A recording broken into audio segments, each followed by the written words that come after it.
Hey everyone, and welcome back to my channel. So earlier this week, Apple finally released a whole bunch of software updates. They released iPadOS, watchOS, even an update for your Apple TV, but most importantly, they released iOS 17 for our iPhones. And honestly, for the most part, your phone is going to look the same with this software update. However, there were a ton of new features, some big, some small, and today I'm going to walk you through really the only ones I think you should care about. Now, to start off, most of us should be able to update our phones, but I will add a picture of all of the phones eligible for this iOS 17 update. Now, if you're someone that's already downloaded iOS 17, let me know in the comments what your favorite feature is so far. And if you're one of the holdouts, you like to wait and see what's going on before you download it, I'm happy to say this was honestly probably one of the most bug-free software updates I've ever done. It was pretty smooth, quick, and seamless. And especially after watching this video with all the cool features I'm going to highlight, I'm sure you're going to want to download it.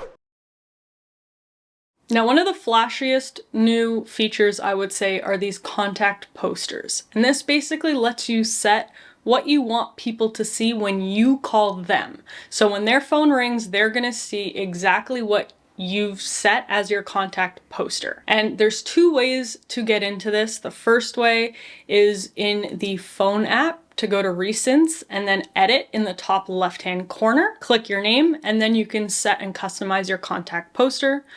Or if you go to the Contacts app and find your name, same thing, you can click Edit in the top right-hand corner and customize your poster. And then once you've clicked Edit, there should be some preloaded ones to kind of give you an idea of what's possible, but you can either press the blue plus button to create a new one, or even the Create New button, and you can start from scratch. So you can do things like add a photo of yourself, add an emoji, or even just text, whatever you prefer. For the emojis, there's a few different faces that you can select. You can hit next. You can customize things like the font color, the font size, and the background color as well. So really, you can customize this quite a bit. Probably not as much as I would like, but honestly, for version 1 of this feature, it's not too bad. And then once you finish the contact poster, it'll also prompt you to set up your contact photo, which is really just the smaller version of this, the little bubble people see next to your messages and that sort of thing. So you can, if it's not centered, you can hit crop and just move it around. You can change the photos and the picture for this as well. I like to keep it pretty consistent with the contact poster, and then you would just hit continue, and that way it's saved. So when you start calling people, they're gonna see this new contact poster for you. Now, another cool thing you can do with these contact posters is contact sharing or name drop. So what that is basically if you have two iPhones running iOS 17 with AirPlay on and you bring the two phones together, your phone will do this cool ripple animation and it'll prompt you to select the phone number, the email, whatever you want to share with that person wirelessly. It's like magic. So it's pretty cool.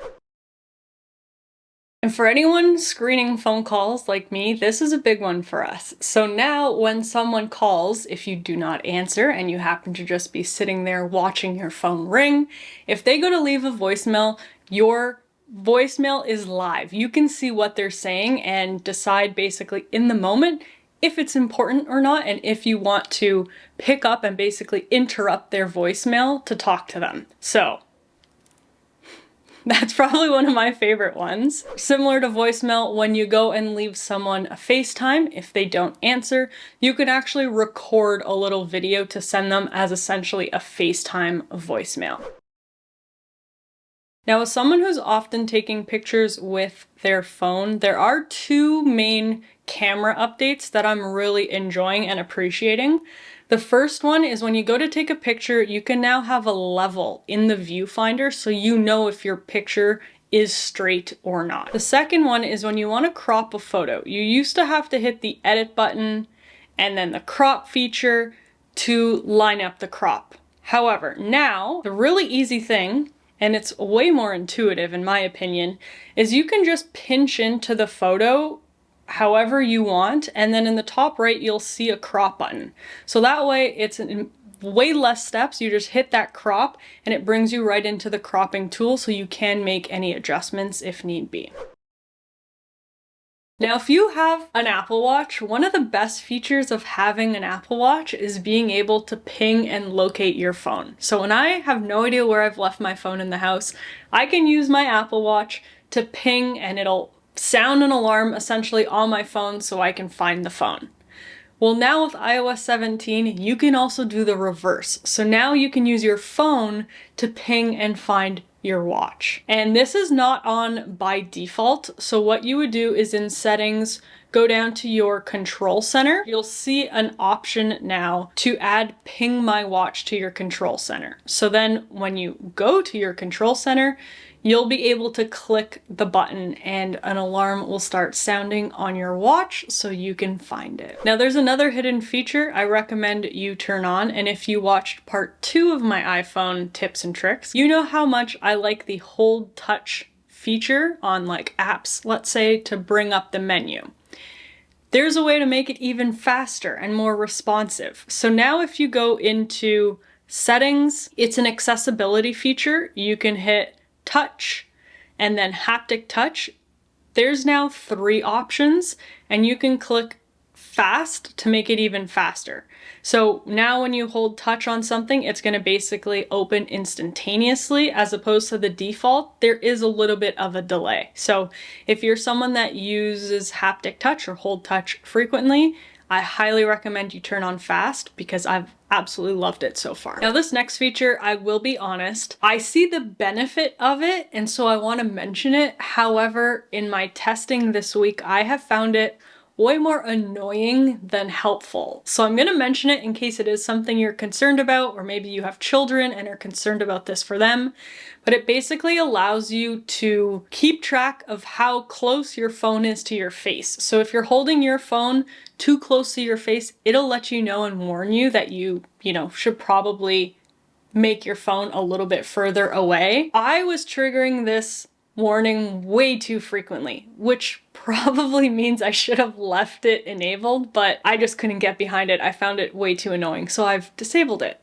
If it is something you would like to turn on, it's really easy to do in settings. You would go down to screen time, and then now you will see screen distance as an option, and you can enable that to reduce eye strain. I personally can't do it yet, but maybe one day. If you think that'll be useful for you, let me know in the comments down below. Now this next one was honestly one of the features I was waiting for the most, and that is to be able to interact with widgets on my home screen. Now with a few apps, unfortunately not every app yet, but hopefully now that the release is out, other third-party apps will start introducing interactive widgets.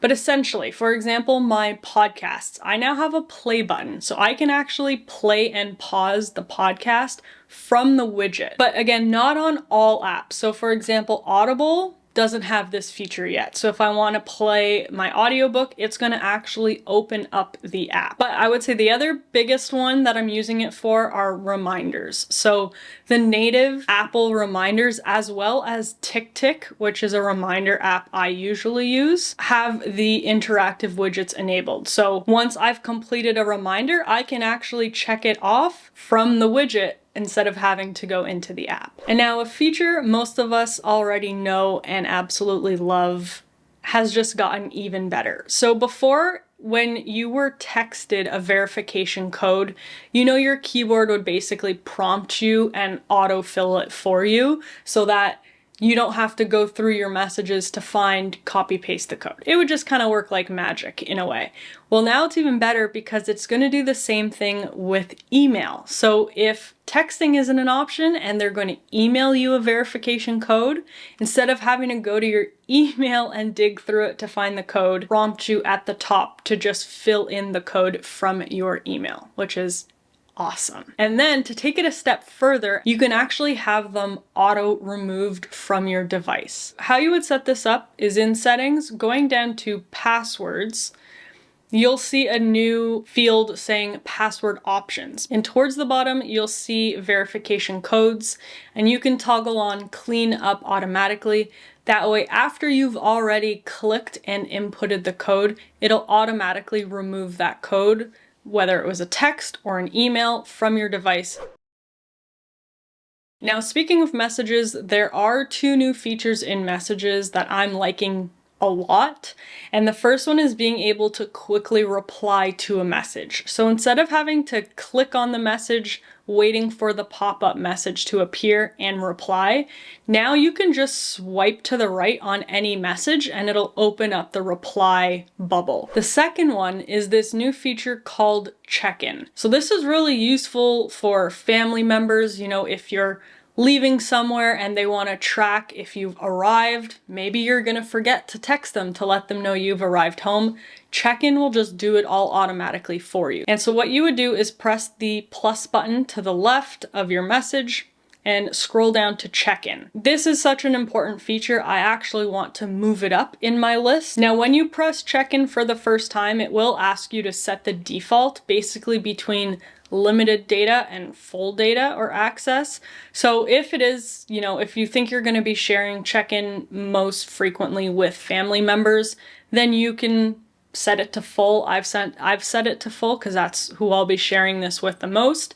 But otherwise limited is just, you know, still going to let them know when you've arrived, but we'll just attach different data to it. And that's just to set the default, because then when you do go and send someone a check-in, you can customize it each time. So you'll see this nice little box, you can click edit, and at the bottom, check-in data, you can switch this in the message settings to limited or full at that time. And when you go to send the check-in, you'll basically be able to choose if you want it to be location-based or time-based. So if it's location-based, it's going to send the person your destination and an approximate estimated time of arrival.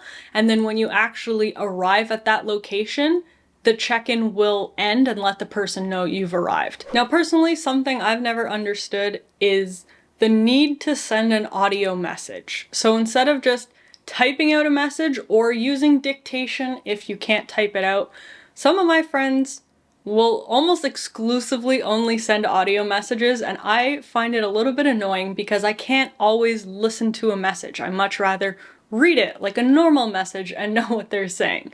So this new feature is to solve that problem, and I love it so far. So whoever does send you an audio message, you will still be able to play the audio message. However, below you'll now see a live, basically, transcription of the audio message, so you can quickly read it and reply to it in case you're not in a situation where you can actually listen to it. The second flashy big feature this time around is standby mode.